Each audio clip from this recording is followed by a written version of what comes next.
A new mobile medical team is set to bring addiction services to hard-to-reach First Nation communities. The pilot project is being run by Four Arrows Regional Health Authority, and Dr. Erin Knight is leading up that team and joins me now to talk more about what it will offer. Dr. Knight, so good to speak with you today. Thanks for inviting me. First, maybe tell us a bit about your team and what they offer. Yeah, so this is a pilot project. We got some funding from the Substance Use and Addiction Program from Health Canada, and it's being run by the Four Arrows Regional Health Authority as a 15-month pilot to test this new model of care.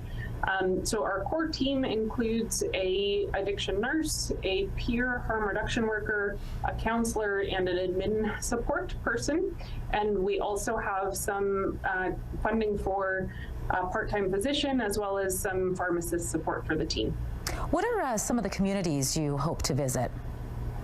So we're planning to pilot this in two communities, and the first community was identified as St. Teresa Point. The team had the first visit to St. Teresa Point a couple of weeks ago, and we're planning now for our second visit.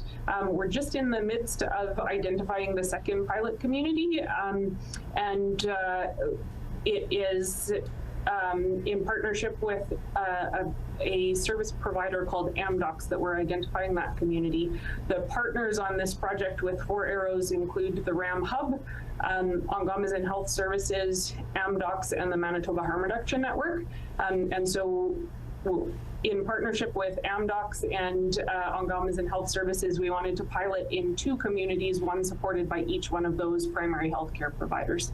I know this is very early in this pilot, but any idea just how needed a service like this is?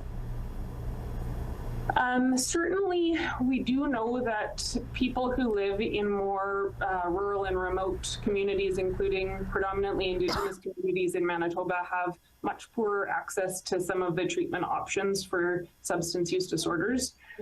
One of them in particular that is really limited in northern and remote Indigenous communities is treatment for opioid use disorder. Because of the fact that lots of these communities don't have pharmacies, they have really limited access to some of the major treatments for that, including medications like sublingual buprenorphine and methadone.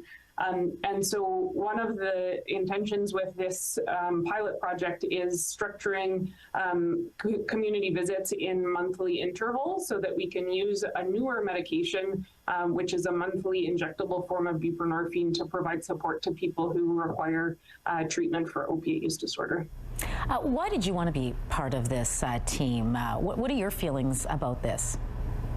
I think this is a really exciting project. It's got the potential to be able to provide service to these communities that often don't have access to existing specialized addiction resources.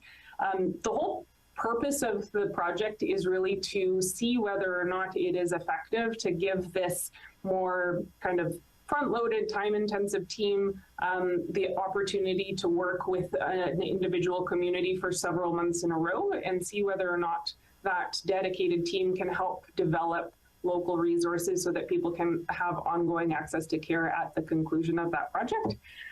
So I'm really excited about it because if it does prove successful in our pilot communities, it potentially could be a model of care that then we could use to support development of services in other communities across the province and really try and reach a lot of folks who have not had traditional access to care. Dr. Knight, I want to thank you so much for sharing this information with us today. It was great speaking with you. Thanks for having me.